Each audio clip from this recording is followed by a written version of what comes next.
Today I want to talk about the case for karma. And I want to talk about the power of karma. See, karma is one fierce woman warrior. Is a warrior that no matter how many tools that you come to fight her, if you sow those seeds, you're going to harvest them. And karma is going to win this battle. And a lot of times we forget about karma. We don't give karma its right due. We don't let it carry the power and the weight that it should carry because we seek revenge. Revenge is something that I know even for myself, a girl from New York City, has always, thought it was okay to get, right? I've got addicted to this game, my friend on too. And the game is all about, building up your territory. So you got these houses you putting on, you got these cars. And once you conquer that, you can move to the next level. But in the meantime, you're seeking revenge for all the people that try to get your cash and destroy your buildings and steal your spins. And so there's this button that I love to hit, revenge. And I hit that button and there's something in me that makes me feel good. Like, yeah, I got you back for what you did to me. Being a fierce New Yorker, I've always felt the same way, right? Like, you gonna get me, I'm gonna get you. You want a war? I'm the warrior for that, okay? I am War of Roses. You remember that movie, War of Roses? That's me. Like, we go into the death of it, okay? There's a scripture in the Bible that talks about turn the other cheek. Well, I ain't never been that turn the other cheek person. Like, God, where they do that at? Who does that?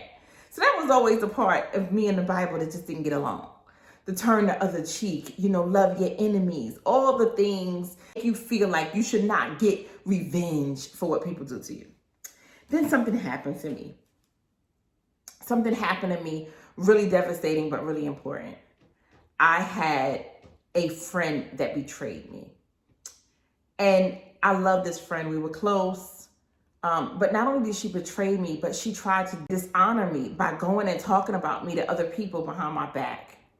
And by making me look like I was a bad person and that I ruined the friendship.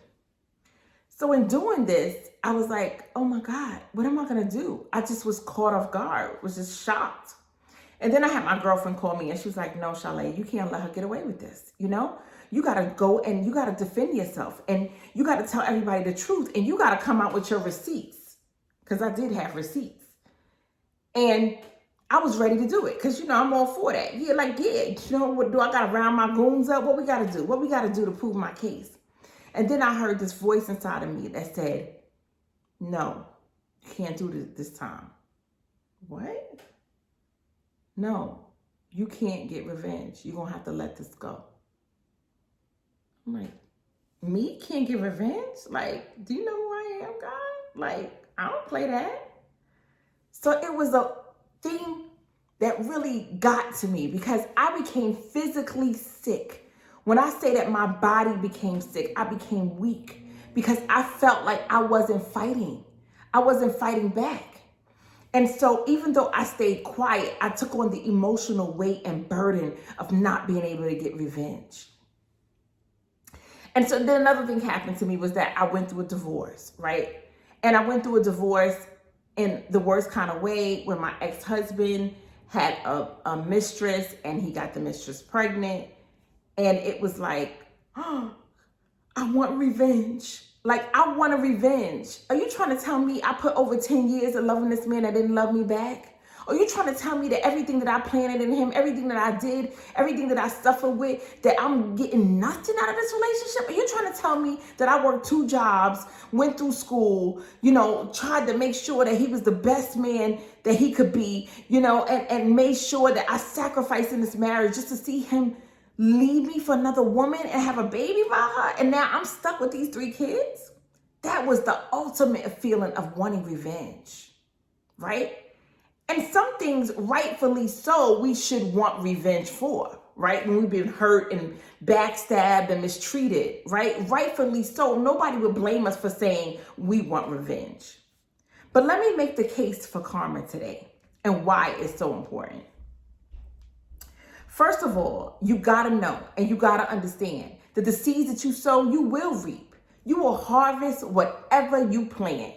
So you think that this person is getting away with something that they don't get away with.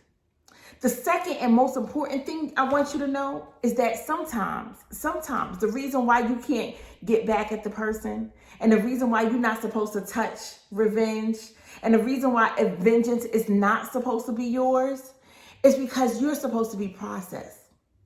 And what better way of being processed than to be able to be still, right? The process doesn't feel good, right? A lot of times it's lonely and it hurts.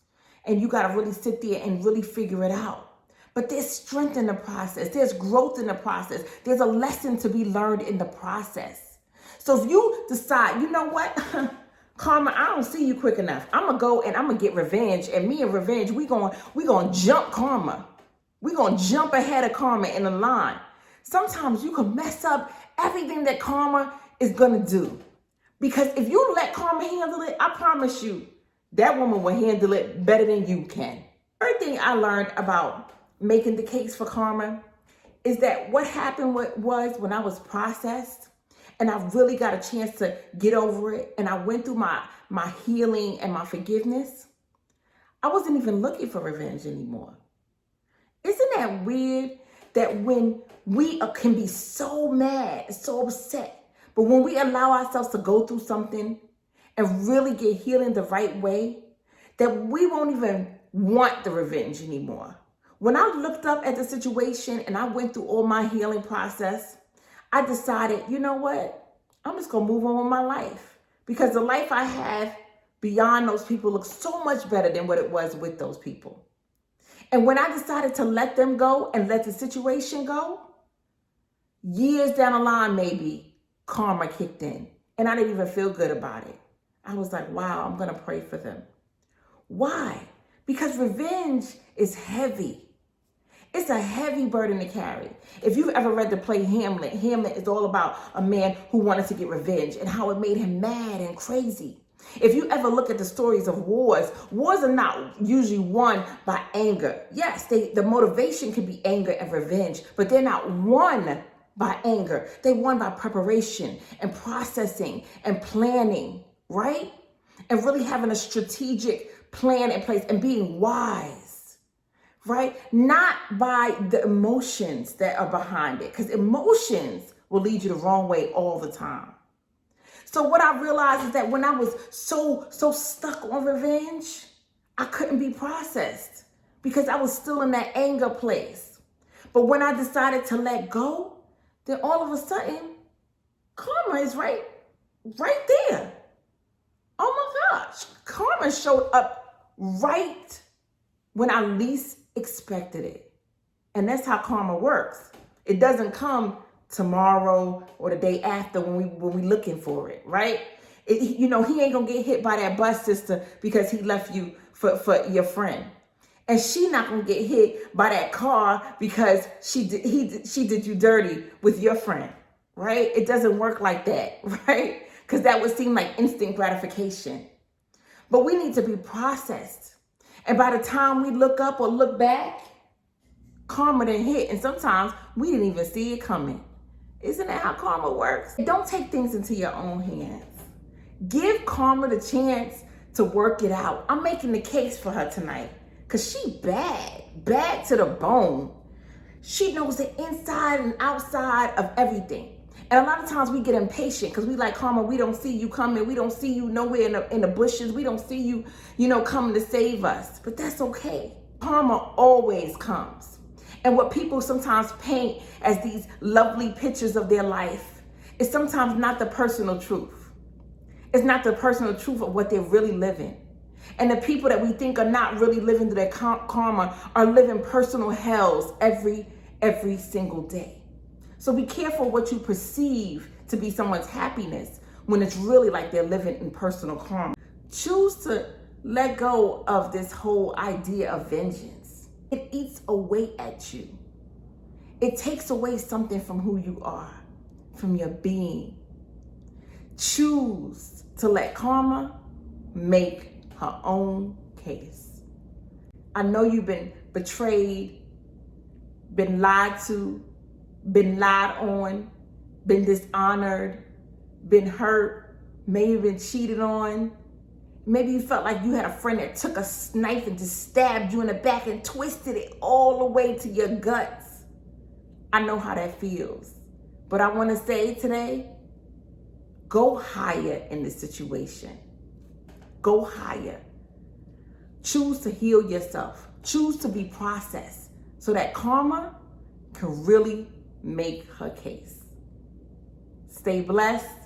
Like, comment, subscribe.